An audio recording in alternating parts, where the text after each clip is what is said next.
Sekolah Menengah Garuda Cendekia, itulah kami, insan yang bertakwa, berjiwa kebangsaan Indonesia, bersatu dalam semangat menuntut ilmu, tanamkan budaya luhur, jujur dan disiplin. Ayo maju Garuda Cendekia, ayo maju Garuda Cendekia. Kepakan sayapmu dan terbanglah tinggi. Ayo maju Garuda Cendekia, ayo maju Garuda Cendekia. Kepakan sayapmu dan terbanglah tinggi. Sekolah Menengah Garuda Cendekia, itulah kami. Assalamualaikum warahmatullahi wabarakatuh. Salam sejahtera bagi kita semua. Selamat pagi, bismillahirrahmanirrahim. Selamat datang kepada Pak Sandiaga Salahuddin Uno di acara Hari Karir Sekolah Menengah Garuda Cendekia tahun 2020. Suatu kehormatan dan kami sangat mengapresiasi perhatian Pak Sandi untuk bisa menyempatkan waktu di tengah padatnya aktivitas Pak Sandi sehari-hari. Sebelum memulai bincang-bincang, izinkan saya membacakan sekilas profil dari Pak Sandi. Sebenarnya saya agak bingung nih, biasanya manggilnya Mas soalnya. Jadi bingung mau panggilnya Pak Sandi, Mas Sandi, Bang Sandi, Papa Online. Banyak banget nih sebutannya Pak Sandi. Admin tolong mic-nya Pak Sandi, sudah on belum ya? Udah, Amanda, Bima melakukan kesalahan bahwa ini nggak jalan. Jadi aku pakai yang power cam aja. Apa kabar Mbak Amanda? Panggilnya Baik, Pak baik, Amanda. alhamdulillah. Saya nih kalau sama Mas Sandi ya, kalau panggilnya saya manggilnya Mas juga nih, bukan Pak. Jadi perlu diketahui, kenalnya mungkin udah lebih dari 20 tahun ya Mas ya. Jadi kok jadi saya ditodong jadi moderator hari ini agak kagok juga nih. Jadi biasanya ketemunya santai ya. Terima kasih Mas Andi sudah bisa hadir ya. Nanti anak-anak panggilnya siapa ya Mas ya? Pak Sandi, Om Sandi. Panggilnya Papa Online, anak-anak. Papa Online. Nah, kalau anak-anak biasanya Papa Online. Mungkin bisa menyapa juga di sini ada siswa yang sangat spesial. Kebetulan ada keponakannya Papa Online di sini. Bukan keponakan online ya, benar-benar keponakan nih. Yang dari tadi kayaknya udah nungguin. Ada Zack. Halo Zaki, apa kabar Zak? Kayaknya Zack di kelas 8 SMP Garuda Cendekia dari tadi nervous nih, takut batal mungkin. Jadi udah nungguin dari tadi ya. Oke. Ya, mungkin sekilas saya akan membacakan CV atau latar belakang Pak Sandi ya, Papa Online nih. Jadi Mas Sandi dilahirkan di Rumbai, Pekanbaru Riau, tanggal 28 Juni tahun 1969. Putra kedua pasangan Bapak Heng Uno dan Ibu Min Rahman Uno. Pak Sandi kembali ke Jakarta di awal tahun 70-an dan bersekolah di SD PSKD Bulungan, SMP Negeri 12 dan SMA-nya di SMA tetangga kita nih, Pangbudi Luhur, nggak jauh dari Garuda Cendekia. Pak Sandi kemudian meneruskan pendidikan S1-nya di Wichita State University di Amerika dan berhasil lulus dengan predikat summa cum laude. Tadi sebelumnya Mas Sandi di acara Garuda Cendekia ini ada 2 lulusan SMA Garuda Cendekia yang baru kita berikan penghargaan karena juga lulus cum laude dari Universitas Indonesia dan dari Universitas Atmajaya jurusan psikologi. Jadi ada penerus-penerus. Mana jempolnya mana jempol? Jadi ada penerus-penerusnya Papa Online di sini. Kemudian Pak Sandi juga, Mas Sandi juga meraih beasiswa untuk melanjutkan studi magisternya di University George Washington juga di Amerika. dan sekarang sedang menyelesaikan pendidikan doktoralnya di Universitas Pelita Harapan Indonesia. Nah, fast forward, Papa Online ini berhasil terpilih menjadi Wakil Gubernur DKI Jakarta pada tahun 2017 hingga pada bulan Agustus 2018, di mana Pak Sandi memutuskan untuk berpartisipasi sebagai kandidat cawapres pemilihan presiden dan wakil presiden pemilu tahun 2019. Berbagai prestasi dan puncak kepemimpinan baik dalam dunia usaha maupun birokrasi atau politik telah dicapai oleh Mas Sandi sejak beliau ini berusia relatif sangat muda, sekarang juga masih muda ya Mas ya.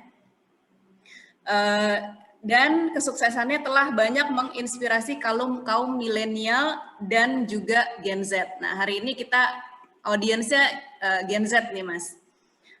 Pagi ini kita akan berbincang-bincang dan berkenalan langsung dengan Papa Online.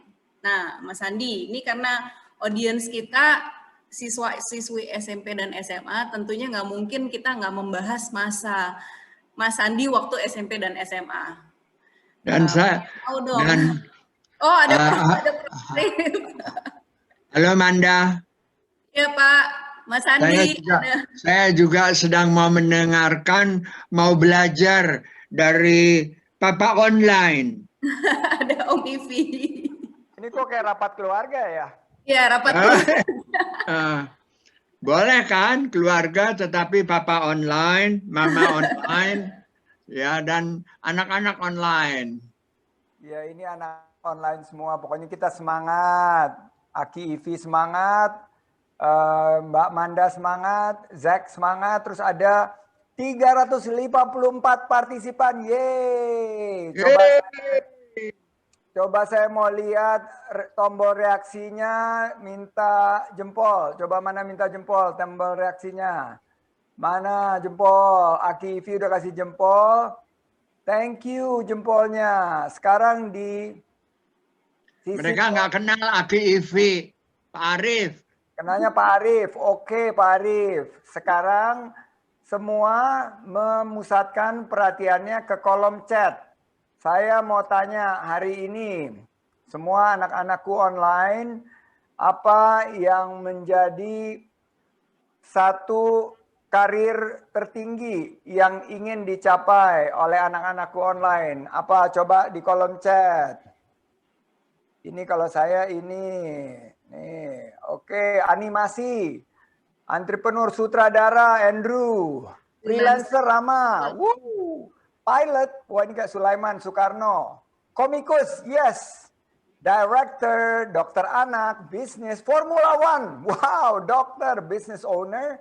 Animator, pebasket nih, siapa nih pebasket nih? Pebasket, siapa nih? Wow, ada pebasket, programmer, YouTuber, seperti Atta Halilintar. Jadi Pak Jokowi, sutradara Amanda, congratulations, ada yang mau jadi Pak Jokowi. Arsitek, presiden, basketball player, jadi presiden. Peternak, pemain basket, dokter, gamer, yes gamer. YouTuber dan arsitek, atlet, presiden, wow. Gokar, komikus. Pokoknya semuanya beragam ya, menunjukkan bahwa karir kita is no longer linear, tapi very diametral. Semua ingin jadi pengusaha, atlet renang, Ciara mau jadi atlet renang, Farel mau jadi bisnis kayak saya, terima kasih. Chef, wah ini Marif mau jadi chef. Nah ini menunjukkan. Ya nggak ada yang mau jadi guru ya. Belum ada yang jadi guru. Ah Pak ya, jadi guru Kenapa dong. ya? Kenapa? Kenapa Arif? Pak Arif, YouTuber itu juga adalah guru, Pak Arif. Karena YouTuber Thank you. untuk menjadi pendidik. Karena dia lead by example. Nah, untuk YouTuber taruhlah konten-konten yang positif. Nah, saya ada satu PowerPoint presentation yang saya ingin share. Kalau boleh ya Mbak Mada, very quick. Very quick. Saya akan menyemangati teman-teman, Ananda semua untuk melakukan satu refleksi di tengah pandemi, ya, Zack dan semuanya. Salah satu karir tadi yang diangkat adalah entrepreneur. Banyak yang menyebut sebagai pengusaha. Nah, kita juga bisa menyiapkan menjadi pengusaha atau whatever yang kita inginkan sejak belia. Walaupun masih SMP, sudah bisa bersiap. Mau jadi YouTuber, bisa bersiap menjadi YouTuber yang baik. Mau jadi pilot, bisa bersiap. Kayak Sulaiman, sekarang dia follow, subscribe account-account pilot-pilot yang sukses untuk belajar jadi pilot yang benar. Nah, ini dimungkinkan dengan adanya teknologi. Jadi di Karir Day hari ini kita harus yakin bahwa satu hal, ekonomi kita bukan digerakkan oleh usaha-usaha besar, tapi lapangan kerja diciptakan oleh sesuatu pergerakan ekonomi kecil yang disebut sebagai UMKM. Nah, Pak Arief, banyak yang menyatakan ekonomi kita digerakkan oleh usaha-usaha besar, Astra, Toyota, Pertamina, ya PLN. Ternyata justru 60% ekonomi kita ini secara mayoritas kontribusinya adalah UMKM. Lapangan kerja, mau bicara karir. Karir kita yang disebutkan tadi 97% itu bergerak dan ditopang oleh sektor UMKM. Nah, saya ingin sampaikan juga bahwa 60% dari kita semua tersambung ke internet melalui HP. Saya mau cek dulu nih, saya stop dulu sharingnya. Teman-teman, aduh Lamborghini, Ferrari, ampun ini siapa? Oh Muhammad Marafi. Oke, saya mau tanya yang jumlahnya 359 naik lagi yang bergabung di sini. Bergabungnya di sini menggunakan laptop, smartphone, atau desktop. Coba Pak Arief dulu, pakai apa? iPhone, PC, laptop, PC, laptop. iMac, wih ini mewah kalau iMac. Sementara laptopnya Bu Manda dari tahun 2007 nih nggak ganti nih Pak. Apa nih, Bu Manda pakai laptop jadul. laptopnya merek apa?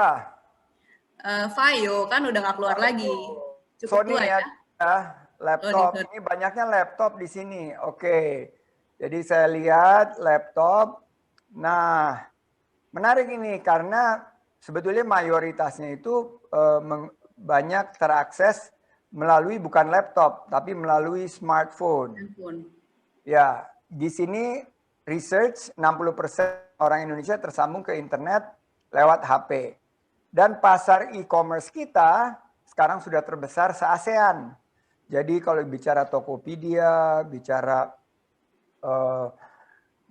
Bukalapak, Blibli, semua kalau digabungkan itu sudah menjadi 21 miliar dolar Amerika terbesar se-ASEAN.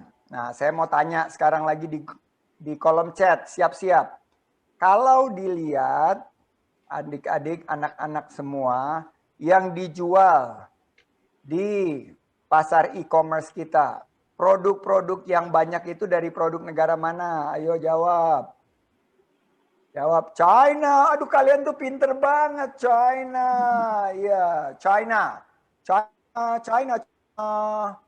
Patimura China. Raffi China. China nanas. China nanas apa tuh? China, Vietnam. I thought it was Jepang. Salah. China. Yang paling benar China. Nanas China. China. Maybe Amerika too? No. China. Yuhu, Yameru, China. Oke, you are so correct. Nah, kalau saya sekarang pengen, ini these kids are very smart ya. Jadi kalau kita berubah bahwa produk-produk yang dijual adalah produk-produk buatan anak bangsa, maka ekonomi kita akan bergerak. Gimana caranya bergerak? Bahwa kita harus bangga menggunakan produk-produk buatan Indonesia. Ini baju yang saya pakai buatan Indonesia. Sepatu yang saya pakai haruslah buatan Indonesia. Ini juga loh Mas Andi, semua buatan Indonesia. Ini buatan Indonesia. Mbak Manda juga pakai buatan Indonesia. Lipstiknya juga buatan Indonesia. Nah, semua. Kalau kita buatan Indonesia, kita akan menggerakkan pembangunan ekonomi kita. Jadi balik lagi ke pasarnya. Nah, gimana cara menjadi pengusaha belia dan cirinya bagaimana? quickly. Pertama, target oriented, harus punya tujuan. Kita belajar harus punya tujuan. Tidak ada sesuatu yang sukses tanpa direncanakan. Semua dimulai dengan niat. Jadi mulai dengan tujuan yang kita coba capai. Kedua, carilah masalah di sekitar kita dan jadilah solusi. Problem solver. Cari masalahnya apa? Oh, lapangan kerja masalah, nyari kerja susah. Kalau nyari kerja susah, kenapa nggak kita ciptakan lapangan kerja? Kalau kita bilang listrik mahal, kenapa nggak kita ciptakan produk yang bisa mengurangi penggunaan listrik kita? Bagaimana ikut membantu orang tua kita agar biaya hidupnya tidak terlalu membebani? Bagaimana kita cari inovasi-inovasi baru untuk mengurangkan biaya beban hidup? Ketiga, learner. Ada 4 hal. Learn to learn, learn about yourself, learn about your friends, and learn about environment. 4 hal ini. Jadilah seorang pembelajar.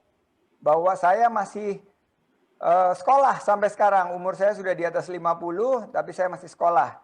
Karena hidup itu adalah sebuah track yang tidak berhenti belajar. Continuous learning process namanya. Berikutnya, decision maker, ambil keputusan. Keputusan terburuk adalah tidak mengambil keputusan. Jadi ambil keputusan. Di tiap hari kita menghadapi beberapa pilihan, ambil keputusan. Decision maker. Berikutnya sportsmanship. Saya selalu bilang bahwa anak-anak muda harus belajar berolahraga secara rutin. Seperti Pak Arif. Pak Arif ini lari. Dari berlari atau berenang atau naik kuda atau memanah. Apapun yang kita kerjakan kita belajar untuk sportif. Bagaimana sportsmanship itu? Life is about preparation. Kita harus setiap hari merencanakan langkah-langkah kita. Kedua adalah selain persiapan, speed. Bahwa kita harus mengerjakan sesuatu dengan cepat. Ketiga, nafas panjang. Bahwa olahraga itu tidak hanya sprint, tapi life is about running a marathon. Lari jarak jauh. Dan terakhir, teamwork. Tidak ada lagi Superman, yang ada super team. Nah, kalau disingkat, ini target oriented, problem solver, learner, decision maker, dan sportsmanship. TOPLEADER, yaitu top leader. Jadilah top leader untuk anak-anakku online tercinta. Jangan lupa berolahraga, sukses untuk kita semua. Wabillahi taufik wal hidayah. Wassalamualaikum warahmatullahi wabarakatuh. Waalaikumsalam warahmatullahi wabarakatuh. Mas Sandi, paparannya luar biasa. Ini kayaknya sudah mencangkup sebagian besar pertanyaan-pertanyaan yang tadinya mau ditanyain nih sama saya. Jadi kayaknya setelah ini mungkin sesi ada beberapa pertanyaan dari siswa yang belum tercangkup mungkin atau lebih detail lagi tentang tadi paparan Mas Sandi yang nanti kita akan bacakan sebentar lagi. Nah, tapi ini Mas Sandi tadi melanjutkan yang sebelumnya nih. Ini kan karena kita ngobrolnya audiensnya dengan Gen Z nih, Generation Z.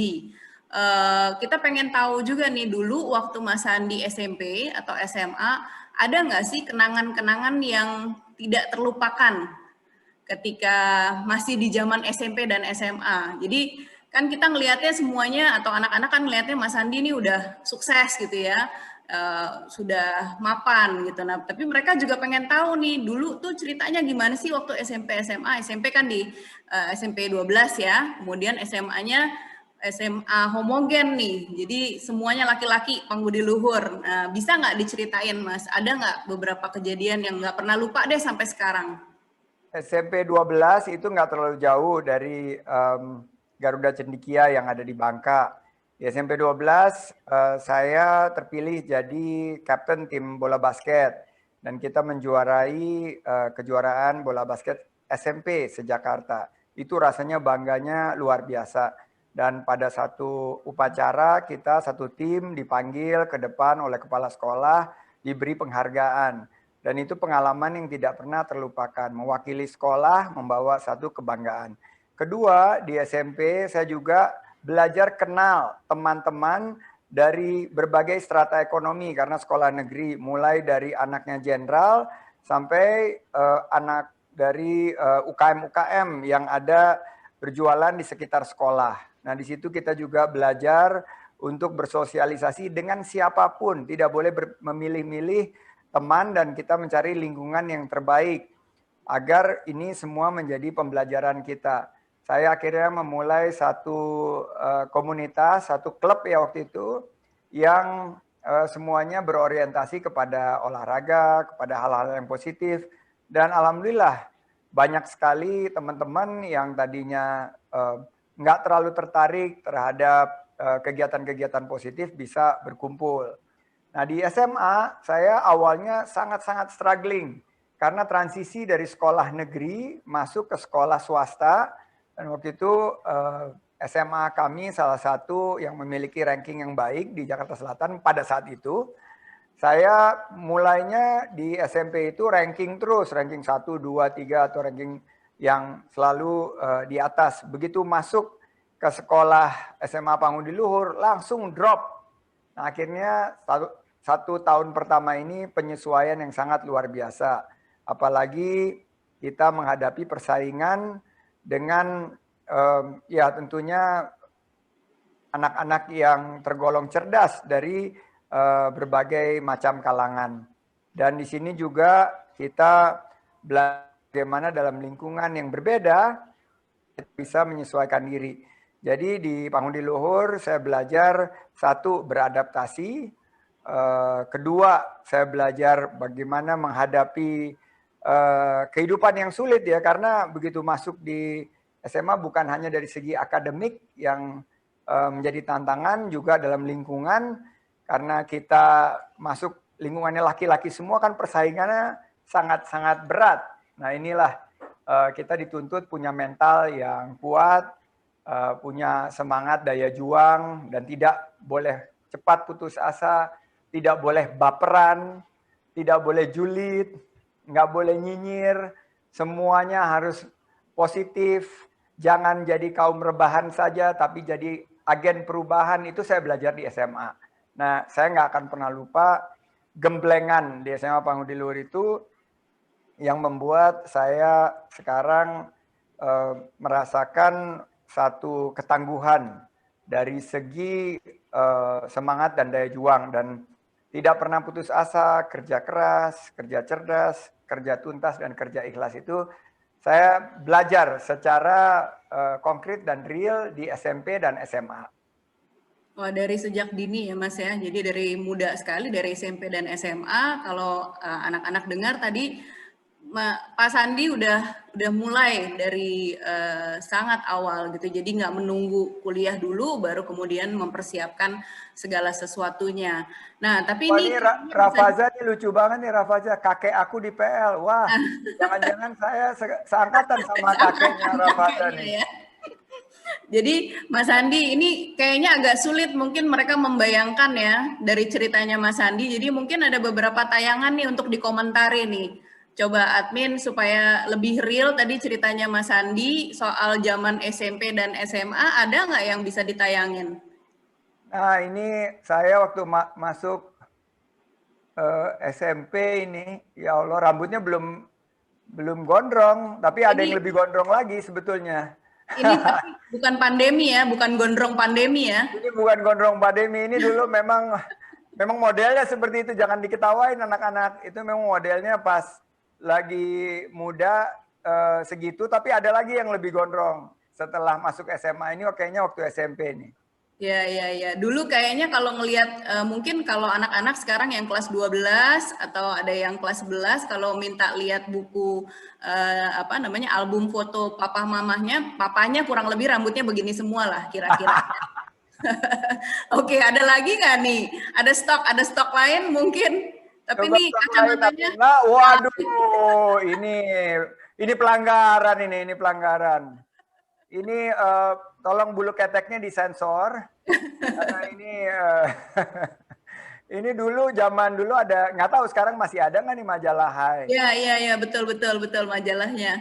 Udah nggak ada kayaknya majalahnya sekarang ini. Ya. Majalah paling ngetop ya. Nah ini baru masuk kuliah ini. Ini baru pindah ke Amerika, foto di depan kampus, lagi orientasi. Ini rambut kayak sarang tawon, itu juga memang model seperti itu. Itu baru potong rambut itu. Tadinya lebih gondrong dari itu.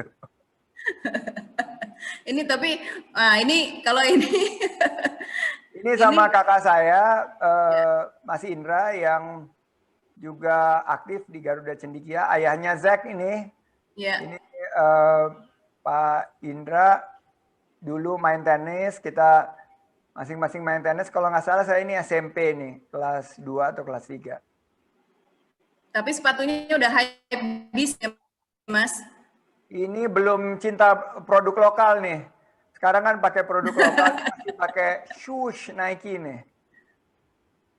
Ya, jadi dulu kita semua mungkin masih Nike minded, tapi sekarang sepatu-sepatu lokal udah luar biasa ya. Jadi untuk anak-anak SMP, SMA, kalau misalnya kalian mau cari sepatu-sepatu untuk sekolah, untuk aktivitas, bisa follow IG-nya Papa Online. Di IG-nya Pak Sandi ini banyak sekali mempromosikan UMKM yang memproduksi sepatu-sepatu yang nggak kalah keren sama Vans, nggak kalah keren sama Nike ya.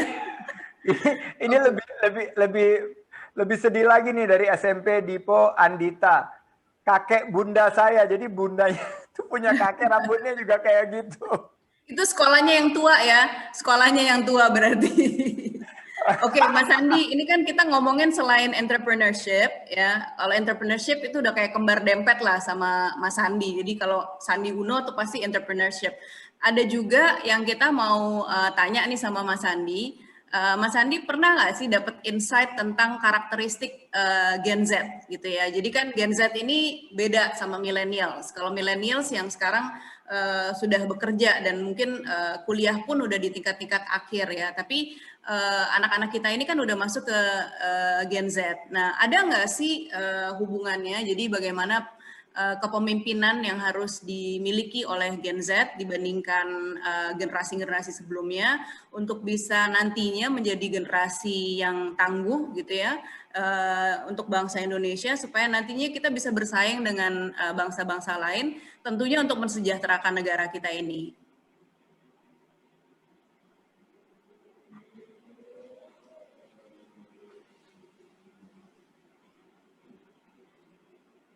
Mas Sandi kayaknya terputus ya.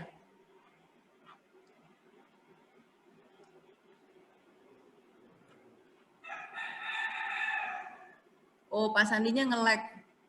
Oke. Pak Sandi nge-lag. Ya, seperti ada gangguan koneksi ya, Bu ya? Oke.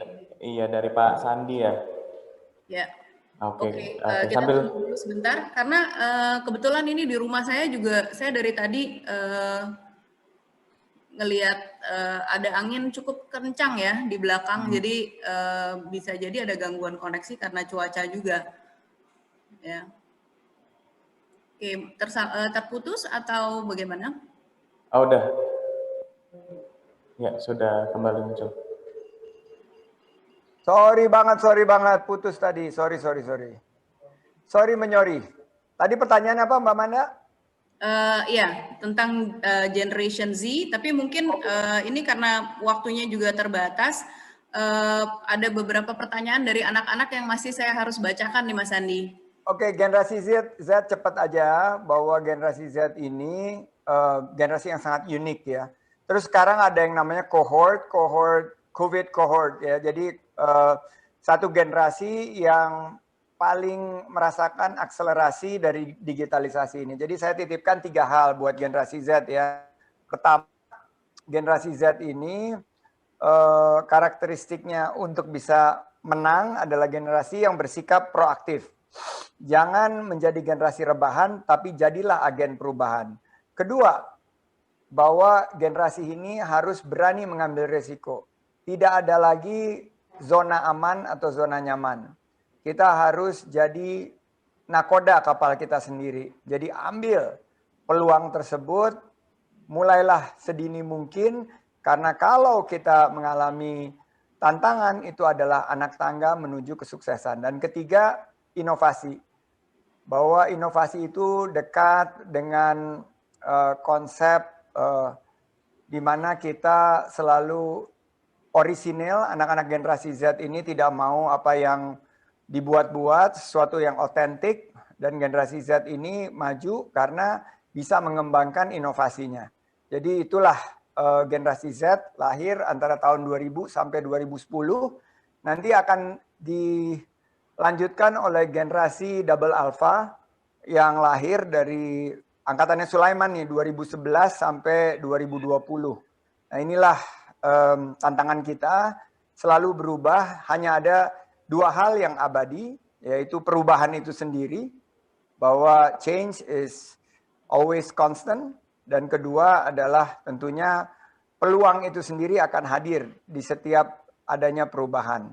Semangat terus untuk anak-anakku, ini adalah kesempatan kita belajar, perluas wawasan, dan harus berani untuk menatap masa depan. Oke, Mas Andi, ini masih ada pertanyaan, masih sempat nggak ya? Boleh, tapi nanti Mbak Deva marah nggak apa-apa ya, ini karena sesi berikutnya Mbak Deva. Oh, nggak apa-apa, nggak apa-apa. Nggak apa-apa ya? Lebih banyak kayaknya. Bilangin Pak Arif. Bilangin. Oke, pertanyaan pertama ini dari SMP, dari Kiara Agatha Garnaswara.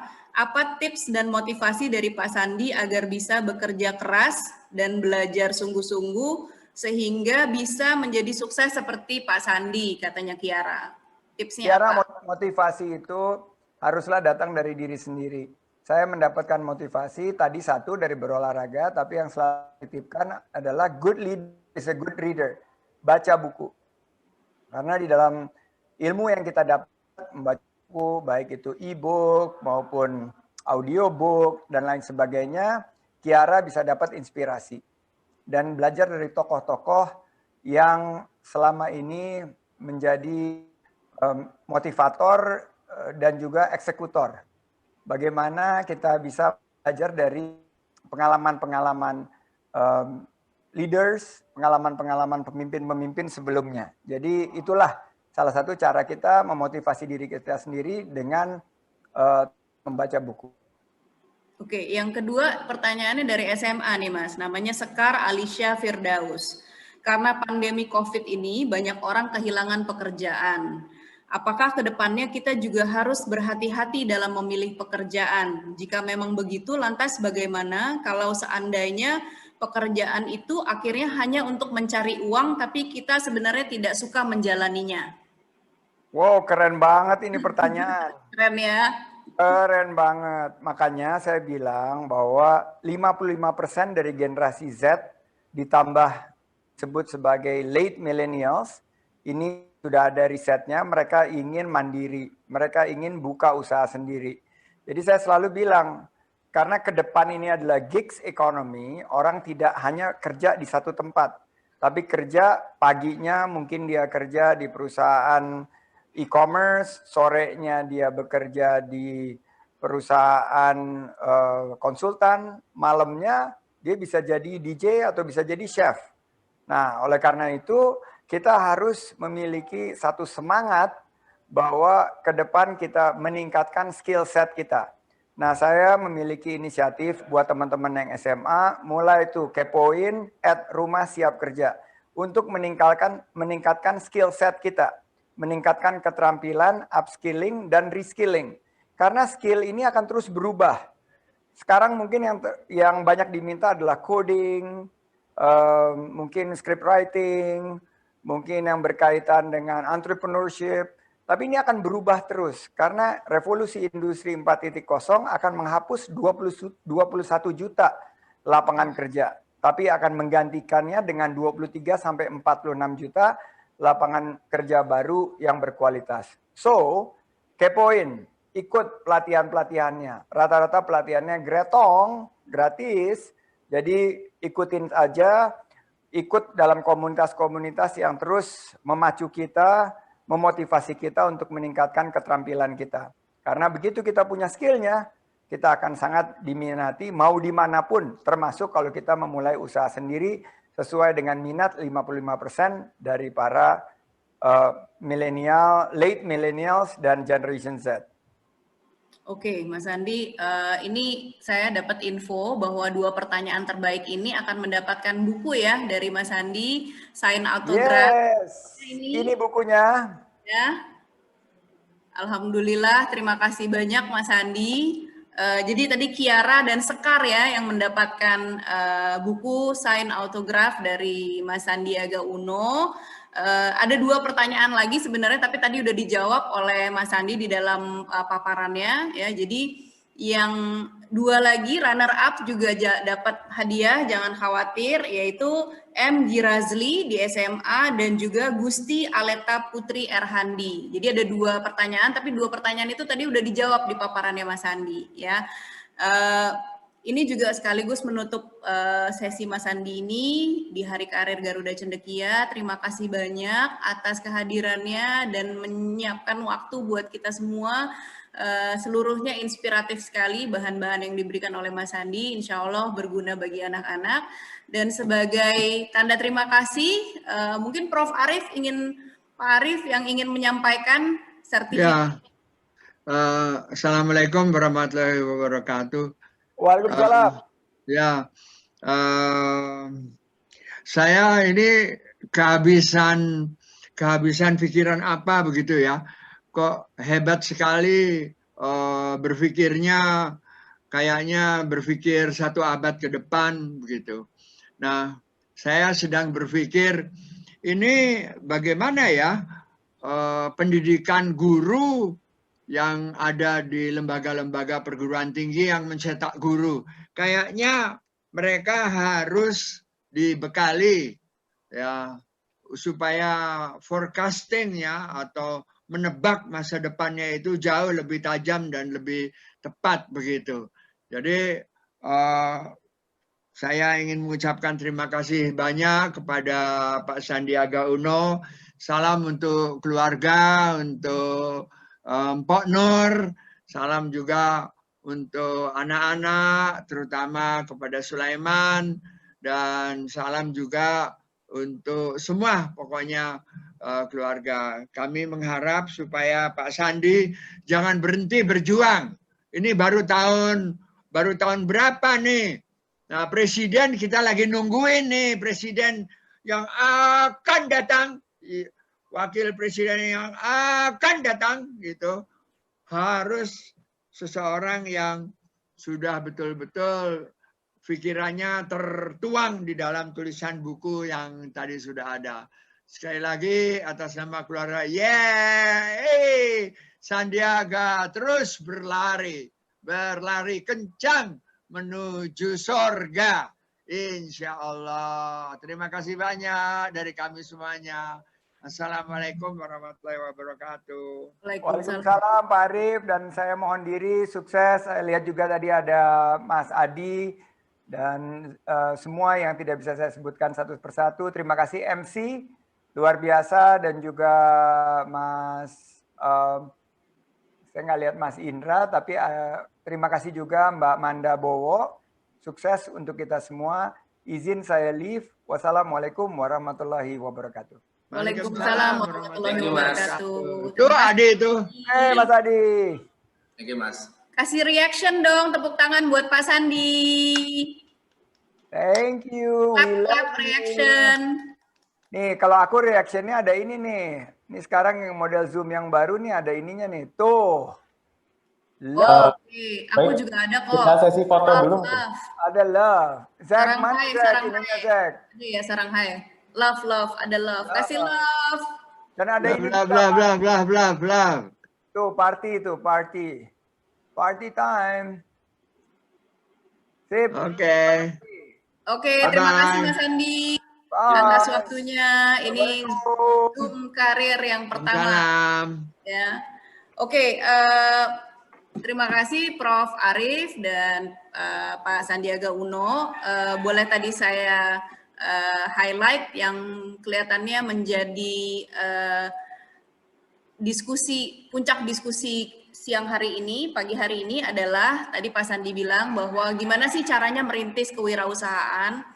Nomor 1, kita harus punya goal, harus punya tujuan. Jadi punya goal, berorientasi kepada goal, ya, goal oriented. Kemudian yang kedua, jadilah problem solver. Ya, tadi Pak Sandi banyak sekali memberikan ide-ide. Salah satunya adalah bagaimana kita melihat masalah-masalah yang ada di sekeliling kita yang mungkin tadinya sangat sederhana, tapi kita bisa inventing something, menciptakan sesuatu untuk bisa merubah atau mencari solusi terhadap permasalahan itu. Dan biasanya orang yang solutif, ya, kalau kalian nonton film namanya Tilik tuh, karakternya Butejo itu bilangnya jadi orang harus solutif, ya. Jadi artinya adalah jangan menjadi masalah, kalian memecahkan masalah, ya. Kemudian masalah itu bisa jadi bisnis, bisa jadi suatu usaha, ya. Jadi contohnya sampah itu bisa menjadi potensi bisnis misalnya. Ya, kemudian ketiga, jadilah learner, ya. Jadi kalian harus mau mempelajari diri kalian. Pertama, you have to learn about yourself, kemudian you learn about your friends, and then you learn about the environment, and then you learn about the world, ya. Nah, kemudian yang keempat, jadilah decision maker, ambillah keputusan. Jadi dalam semua situasi beranikan diri untuk mengambil keputusan. Walaupun kadang-kadang keputusannya nggak ideal, atau walaupun keputusannya mungkin tidak mengenakan, tapi itu suatu bold move atau suatu tindakan yang harus dilakukan. Kemudian yang kelima, sportsmanship. Ya, nih kan kita nih pandemi, Ibu Manda aja naik berapa kilo? Lebih dari 5 kilo. Karena apa? Karena rebahan. Ya, ini sekarang sudah saatnya kita jangan rebahan atau di depan komputer terus, harus bergerak, cari olah tubuh atau olahraga yang kalian minati, sehingga apa? Dari sports itu kalian banyak sekali bisa mendapatkan pembelajaran, ya. Jadi pembelajaran itu nggak melulu harus akademik, tapi dari olahraga itu banyak sekali. Salah satunya adalah tadi yang Pak Sandi bilang adalah sportivitas. Nah, bagaimana sih Pak Sandi yang sudah berjuang misalnya mengikuti pemilu, ya, pemilihan cawapres, kemudian kalah. Nah, kalau dia tidak sering berolahraga dan mengasah sportivitas mungkin akan berat. Ya, tapi ini sekarang kan dia tetap membantu pemerintah dan memberikan yang terbaik kepada pemerintah, sumbangsihnya dari ekspertisnya atau dari keilmuannya, ya, dan kemampuannya. Kemudian yang terakhir adalah teamwork, ya. Ingat bahwa kita nggak bisa bekerja sendirian, tidak ada pemimpin yang sukses karena dirinya sendiri, tapi pasti ada orang-orang lain yang membantu dan mensupport, ya. Kalau dikumpulkan tadi dari 6 hal itu, diingat, gampang ingatnya adalah top leader, ya.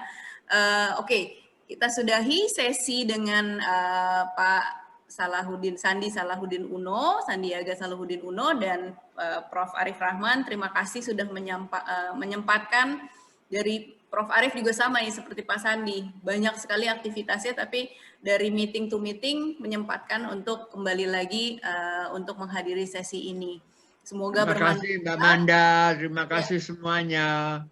Semoga bermanfaat. Mohon maaf apabila ada kekurangan di sana sini, ya anak-anak. Kita akan lanjutkan dengan sesi berikutnya. Wabillahi taufiq wal hidayah. Wassalamualaikum warahmatullahi wabarakatuh. Waalaikumsalam warahmatullahi wabarakatuh. Waalaikumsalam warahmatullahi wabarakatuh.